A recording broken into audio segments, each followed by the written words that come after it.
அன்பே பேரன்பே பாகம் 2 அத்தியாயம் 1.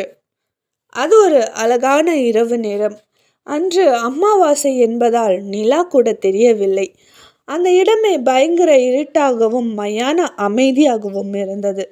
இவ்வளவு இருட்டிலும் ஒருவன் சிறிய டார்ச்சுடன் நடந்து போய்க்கொண்டே இருந்தான். அவன் கண்களில் சிறிது கூட பயம் தெரியவில்லை. அவன் கைகளில் வைத்திருக்கும் டார்ச் ஒளியில் அந்த இடத்தை பார்த்தாலே பயங்கரமாக இருந்தது. ஏதோ ஒரு கிராமம் தீக்கு இரையானது போல் இருந்தது. அவன் நடந்து கொண்டே அந்த கிராமத்து எல்லையில் இருக்கும் ஒரு அரண்மனையின் முன்பு வந்து நின்றான். டேய் சக்கரவர்த்தி, நல்லா நிம்மதியா தூங்கிட்டு இருக்கியா? நல்லா தூங்கு. உன்னோட அழிவை நீயே தேடிக்கிட்ட. இந்த கிராமத்தை எரிச்ச எனக்கு உன்னை கொல்ல தெரியாதா?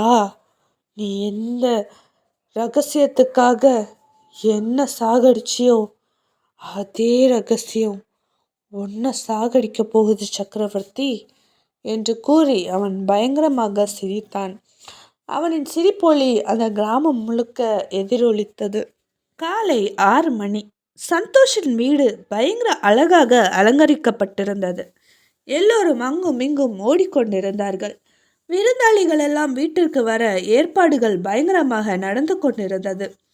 மணப்பெண் அறையில் சஞ்சனா மணப்பெண்ணை தயார் செய்து கொண்டிருந்தாள்.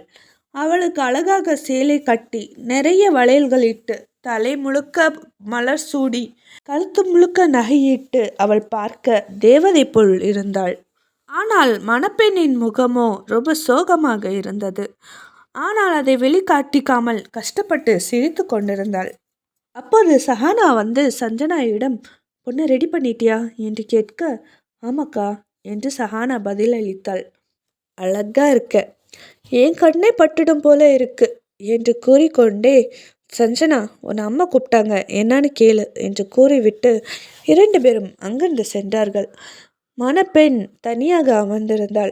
அப்போது அவள் ஃபோன் கவரில் வைக்கப்பட்டிருந்த ஒரு ஃபோட்டோவை எடுத்து கண்ணீர் விட்டு கொண்டே, நீ இன்னும் சாகலைன்னு எனக்கு நல்லாவே தெரியும்.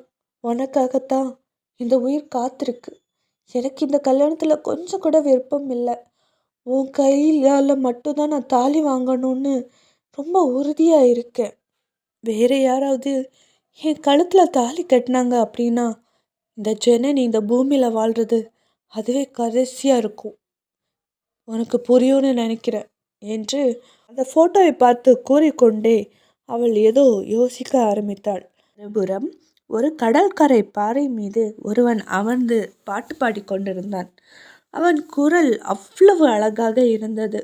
கடற்கரைக்கு வந்த எல்லோரையும் அந்த குரல் ஈர்த்தது என்று தான் சொல்லியாக வேண்டும். அவன் தன்னையே மறந்து கண்களை மூடி பாடிக்கொண்டிருந்தான். பாட்டு முடிந்து அவன் கண்களை திறக்கும்போது அவனை சுற்றி நிறைய நபர்கள் நின்று கைத்தட்டி கொண்டிருந்தார்கள். அவன் ஒரு சிறிய புன்னகையுடன் தலையாட்டி நன்றி கூறிவிட்டு அவன் அங்கே எல்லாரிடமும் பேச ஆரம்பித்தான். அவனுக்கு மனம் எப்போது கஷ்டமாக இருந்தாலும் சரி, அவன் இந்த கடற்கரையில் அமர்ந்து பாட்டு பாட ஆரம்பித்து விடுவான். அவன் மனம் கொஞ்சம் லேசானதுக்கு பிறகு அவன் அமைதியாக கடலை ரசிக்க ஆரம்பித்து விடுவான். அவன் எல்லோரிடமும் பேசி கொண்டிருக்கும் போது கூட்டத்தை விலக்கி கொண்டு ஒருவன் வந்து, டேய் நீ இங்கே தான் இருக்கியா? உனக்கு மனசில் என்ன பெரிய சித்து ஸ்ரீராம்னு நினப்பு? ஆளப்பாரு, இங்கே உட்காந்து பாட்டு பாடிட்டு இருக்க, வா அம்மா உன்னை கூப்பிட்டாங்க என்று கோபமாக கூறினான்.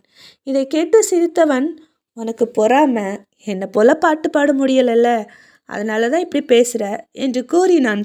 ஜீவா, அது என்னமோ உண்மைதான்டா, உன் வாய்ஸுக்கு நிகர் வேற யாருமே இல்லை. நீ பாடினா எல்லாருமே மயங்கி போய் பாடுறாங்க. ஆனால் நான் பாடினா மட்டும் எல்லாரும் தெரிச்சு ஓடுறாங்கடா, எப்பட்றா என்று ரொம்ப சோகமாக கேட்டான் விஸ்வா. இதை கேட்ட ஜீவா எதுவும் கூறாமல் அவனை பார்த்து சிரித்தான். அந்த நேரம், குரங்கு குட்டிங்களா, நீங்கள் 2 பேரும் இங்கே தான் இருக்கீங்களா? அவனை தேடி ஒன்று அனுப்புனா நீயும் அவன் கூட சேர்ந்து கூத்தடிச்சிட்டு இருக்கியா? டேய் வாங்கடா, அம்மா வெயிட் பண்ணிகிட்டு இருக்காங்க. உங்களுக்கே தெரியும் அம்மா ரொம்ப நேரம் வெயிட் பண்ண மாட்டாங்க. நீங்கள் இன்னும் போகலைன்னா அவங்க கோவப்படுவாங்க, சீக்கிரம் வாங்க என்று கொண்டே அவர்கள் 2 பேரையும் இழுத்து கொண்டு சென்றாள் வைஷாலி. அது தேவகி அம்மாவின் வீடு. தேவகி அம்மா மற்றும் எல்லோரும் டின்னர் டேபிளில் அமர்ந்திருந்தார்கள். அவர்களை பார்த்தவுடன் தேவகி அம்மா புன்னகையுடன், டே ஜீவா, எங்கடா போன? இன்னைக்கு உனக்கு ட்ரீட்மெண்ட் இருக்கு, மறந்துட்டியா என்ன? சரி வா, முதல்ல வந்து சாப்பிடு, அதுக்குள்ளாடி டாக்டரும் வந்துடுவார் என்று கூறி அவனை ஒரு சேரில் அமர வைத்து அவனுக்கு சாப்பாடு கொடுத்தாள். அம்மா, இந்த ஜீவா இல்லை, நம்ம பீச்சில் போய் உட்காந்து பாட்டு பாடிட்டு இருந்தான். எல்லாரும் கை தட்டி பாராட்டினாங்க. ஆனால் நான் பாடினா மட்டும் எல்லாரும் ஓடிடுவாங்க. நான் வேணா ஒரு பாட்டு பாடவா என்று விஸ்வா ஆர்வமாக கேட்க, டேய், உன் பாட்டெல்லாம் கேட்க உங்களுக்கு தெம்பில்லடா. ஒருவேளை நீ பாடிட்டு இருக்கும்போது டாக்டர் வந்தார், அவர் உயிருக்கு நம்ம தான் பதில் சொல்லி ஆகணும். அதனால் ரிஸ்கெல்லாம் எடுக்க முடியாது, பேசாமல் சாப்பிடு என்று கூறினான் தேவா. இதை கேட்டு எல்லோரும் சிரிக்க இவர்களின் பிரேக்ஃபாஸ்ட்டை சாப்பிட ஆரம்பித்தார்கள். ஜீவா இவர்களின் வீட்டு வேலைக்காரன். ஆனால் தேவகி அம்மா அவனை ஒரு நாள் கூட வேலைக்காரனாக பார்த்ததில்லை. அவர்களுக்கு 2 மகன், ஒரு மகள் இருக்கிறாள். மகளின் பேர் வைஷாலி, இரண்டாவது தேவா மற்றும் கடைசி மகன் விஸ்வா.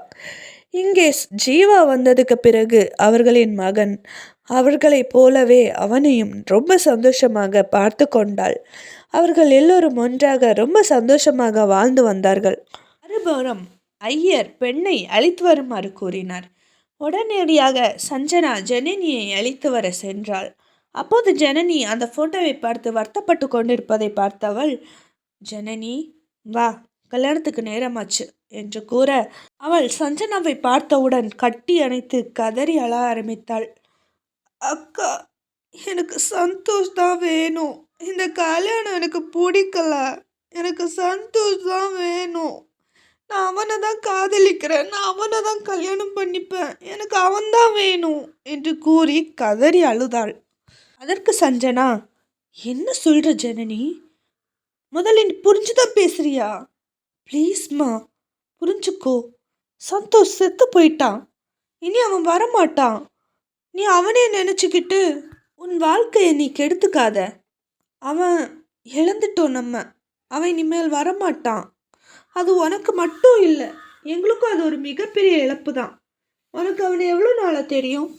ஒரு மாதமாக தெரியுமா? 2 மாதமாக தெரியுமா? ஆனால் நாங்கள் அவனை கை குழந்தையிலேருந்து தூக்கி வளர்த்திருக்கோம். எவ்வளோ வலிக்கும் தெரியுமா? ப்ளீஸ் ஜனனி, புரிஞ்சுக்கோ. அவன் நீ வரப்போகிறதில்ல. நம்ம இப்படி அவனை நினச்சி கஷ்டப்பட்டுட்டு மட்டுமே தான் இருக்கும். நீ அவன் மேலே வச்சிருந்த காதல் உண்மையாக இருந்தா இப்போ நீ இந்த கல்யாணம் பண்ணிக்கோ. நீ அவனையே நினச்சி கஷ்டப்படுறதை எங்களால் பார்த்துட்ருக்க முடியாது. அதை சந்தோஷம் விரும்ப மாட்டான். சரி வா, கல்யாணத்துக்கு டைம் ஆச்சு என்று கூறி தன் கண்களை துடைத்து கொண்டு அவளை அழைத்து சென்றாள். ஜனனியின் முகம் ரொம்ப வருத்தமாக இருந்தது. அவள் மிகவும் குழப்பமாக இருந்தாள். எனக்கு நல்லாவே தெரியும்க்கா, என் சந்தோஷ் உயிரோடு தான் இருக்கான். ஆனால் அவன் எங்கே இருக்கான், எப்படி இருக்கான், அது எனக்கு தெரில. அதை எப்படி ப்ரூவ் பண்ணுறதுன்னு எனக்கு தெரியலை. அவன் எங்கே இருந்தாலும் சரி, என்னை தேடி வருவான்.